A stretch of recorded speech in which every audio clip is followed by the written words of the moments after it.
C'è sempre un velo di magia che avvolge lo Schieson Trevisan, il calendario della civiltà contadina.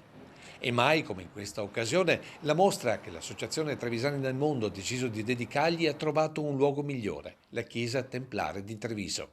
Qui arte, storia e un pizzico di esoterismo si mescolano tra le gesta dei monaci cavalieri finiti sul rogo ufficialmente per pratiche occulte dalla Santa Inquisizione e il mago che, scrutando le stelle e la natura, predice nel lunario come andrà il nuovo anno.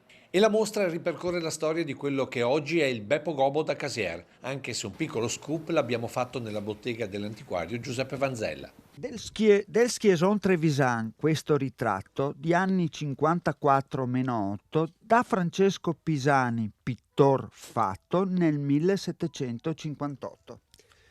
Giuseppe Vanzella, questo è il ritratto originale dello Schieson. Questo è l'unico ritratto dello Schieson Trevisan conosciuto. Questo per far capire quanto questo foglio appartenga alla nostra storia e non solo contadina. È un pizzico di astrologia oltre che di astronomia, di magia oltre che di sapienza erboristica, di chiromanzia oltre che di medicina, vengono testimoniati da questi pannelli che dalla Chiesa Templare diventeranno itineranti per un calendario tornato ai grandi numeri. Noi lo inviamo a tutti i nostri soci, e sono oltre 7.000 in tutto il mondo, lo inviamo assieme alla rivista e abbiamo previsto dopo la stampa di altre 23.000 copie. Possiamo dire che avete fatto veramente un colpo gobbo col Beppo Gobbo?